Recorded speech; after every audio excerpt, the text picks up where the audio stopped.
Hi, Assalamualaikum. My name is Fatina Bila binti Azmi. My metric number 2020-826646 and I'm from class 4G. So today, I would like to present about the safety at the workplace. So as we already know, workplace safety is very important for workers, especially for type of work that can lead to death. As example, workers that work as chargemen.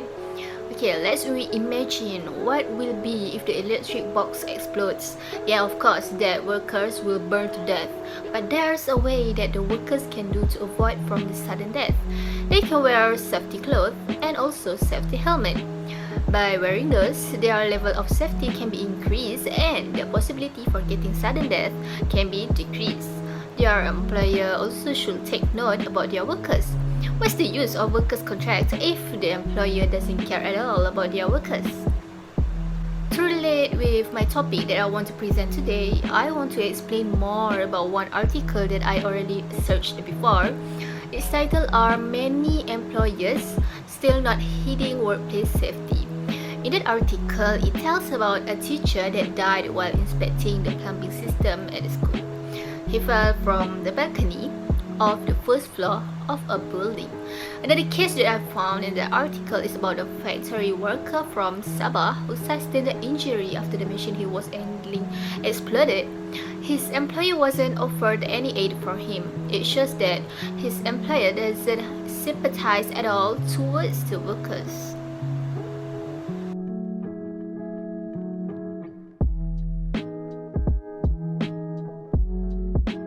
So, what are the issues that relate with the article? The issues that relate with the first case is the workers doesn't know any standard operating procedures for maintenance work. The workers have to do maintenance work in their own way. From my experience, I always see my high school teacher do the maintenance work. They didn't even call workers from out of school to do that job. I know that maintenance work, such as just inspecting the plumbing system or electric system, is quite easy because they just have to inspect it, but that job is still considered as danger because anything can be happen to them if they careless or do any wrong move. I'm pretty sure that other school also is like this. To be related with the issues, every employer must tell about standard operating procedures toward the workers. They can tell about the SOP through meeting or just send the workers into any program that relate with it. The employer should bear in their mind, even their workers is already expert with the environment and their work. Sometimes employees should watch their workers while they are do the work.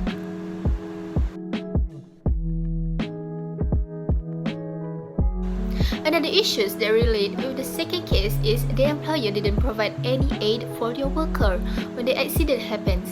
The employer just let their workers suffer with injuries. Based on the article, the Sabahan workers got injury because of the machine that he handled is exploded.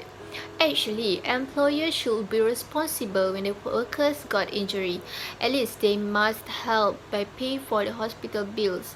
To resolve the issues, the employer must ensure the safety, health, and welfare of their workers who may be affected by the company's activity. This duty has been described in OSHA 1994 Part 4, Section 17. If the employer disobeys with this duty, they can get penalty as has been described in Section 19 with a maximum fine not exceeding 50,000 ringgit Malaysia or imprisonment for a term not exceeding 2 years or both. Duty of take care, the safety and health of every worker is responsibility of an employer. The product quality or work quality always depend on safety rates at the workplace.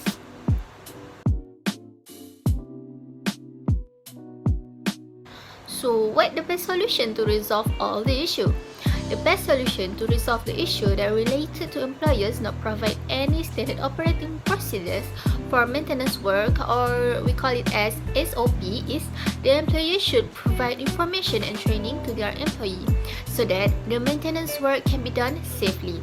The employee should know that the maintenance work always can be dangerous to their employee even though the work is very easy. Because of that, providing information and training is the best solution for the first issue. To provide information about standard operating procedures to their employee, the employer can write a standard operating procedure document for the employee and train them at the workplace. Next, the best solution to resolve the issue that related to employers not provide aid for their worker if accident happen at the workplace is the employer should prepare an emergency kit at every building that exists in the workplace so that if any accident happen, the employee can use any items in the emergency kit to reduce the rate of injury before go to the hospital. In conclusion, accidents always can happen at the workplace, but they still can avoid themselves from it if they follow the law and done the work safely at the workplace.